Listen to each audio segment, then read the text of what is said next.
किस मुहाने पर है आप देखिए, और 40 साल से इंतजार कर रहे थे खुद यहाँ पर इस वक्त कहते हुए नजर आ रहे हैं नेतन्याहू। और लगातार हमारे सारे मेहमान यहाँ पर लगातार बने हुए हैं। जेके त्रिपाठी जी हमारे साथ हैं और कर्नल उत्कर्ष जी भी लगातार हमारे साथ यहाँ पर मौजूद हैं।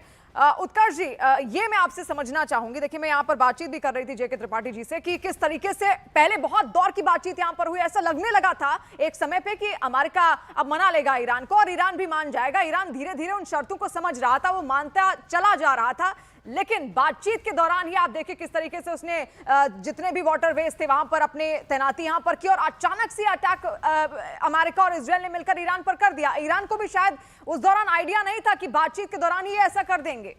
क्या फंसाया गया था एक तरीके से ईरान को? देखिए, बातचीत किन मुद्दों पे हो रही थी? बातचीत मुद्दों पे हो रही थी uranium enrichment, nuclear program, missile program पे। लेकिन ईरान के साथ डील करने का असली मुद्दा ये था ही नहीं। ईरान के साथ डील करने का मुद्दा था रिजीम चेंज, और उसके साथ से वहाँ ईरान के न्यूक्लियर प्रोग्राम और मिसाइल प्रोग्राम को हमेशा के लिए खत्म करना।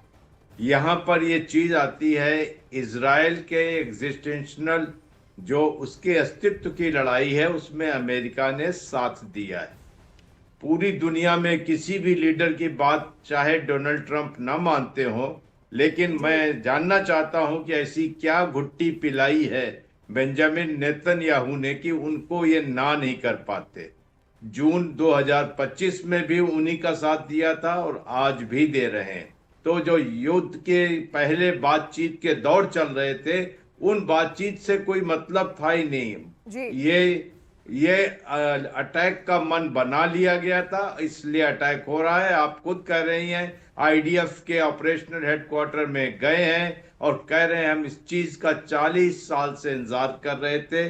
खाड़ी के अंदर ईरान को इजराइल पसंद नहीं था, इजराइल ने ईरान को हमेशा अपना दुश्मन माना, और आज ये समस्या हमारे सामने। जो आपने यहाँ पर कहा कि कौन सी घुट्टी इजराइल ने यहाँ पर पिलाई, नेतन्याहू ने यहाँ पर पिलाई है, तो एक घुट्टी ये हो सकती है मिडिल ईस्ट पर पकड़ कैसे मजबूत होगी फिर अमेरिका की? अमेरिका तो हर क्षेत्र में चाहता है ना कि उसकी पकड़ बड़ी मजबूत यहाँ पर हो। जेके त्रिपाठी जी, आपको ऐसा लगता है? क्योंकि इजराइल को सुनना एक तरीके से अमेरिका की भी मजबूरी यहाँ पर है। मैं आपसे जवाब लूंगी, लेकिन एक बड़ी खबर भी इस वक्त आ रही है। देखिए, डोनाल्ड ट्रंप का एक बड़ा बयान यहाँ पर सामने आया। ट्रंप का कहना है कि एक ही झटके में 48 नेता यहाँ से हट गए हैं। जो सफलता मिली उस पर किसी को भरोसा नहीं है, ये ट्रंप का यहाँ पर कहना है। मैं बस वही करता हूं जो सही है। और देखिए, ये हमने देखा भी है कि वो वही करते हैं सच में जो उनको सही लगता है, उनके हिसाब से होता है, उनके मन के मुताबिक यहाँ पर होता है। जेके त्रिपाठी जी, देखिए, जब ये प्रश्न किया जाता है कि क्या बात है कि अमेरिका इजराइल की ही बात आखिर में मानता है, शुरू में थोड़ा बहुत भले नानुकुर करता है, तो देखिए सीधा इसका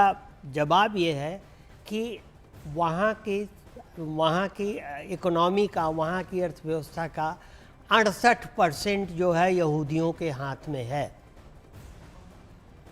और वहाँ के जो वो डिफेंस प्रोडक्शन है वो करीब 80% से ज़्यादा यहूदियों के हाथ में, इजराइल ओरिजिन के लोगों के हाथ में है, जिनका फेथ या जिनकी निष्ठा जो है पूरी तरह से इजराइल के पास है। तो अमेरिकी राजनीति में इजराइल का बहुत ही महत्व हो जाता है, और अमेरिकी नॉन यहूदी जो हैं, जो यहूदियों से अलग जो अमेरिकी हैं, वो उतनी जल्दी इजराइल की बात टाल नहीं सकते। तो एक ही चीज़ बहुत बड़ी हो जाती है।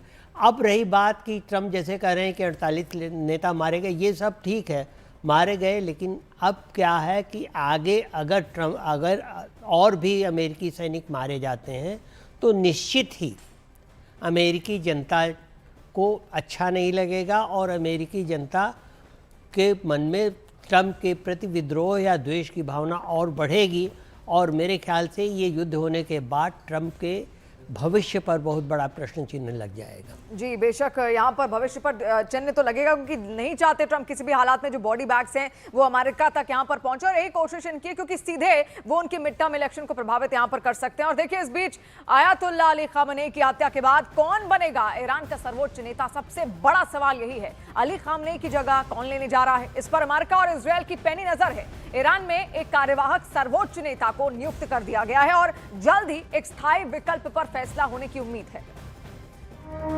But the leader of the Islamic Revolution Imam Sayyid Ali Khamenei.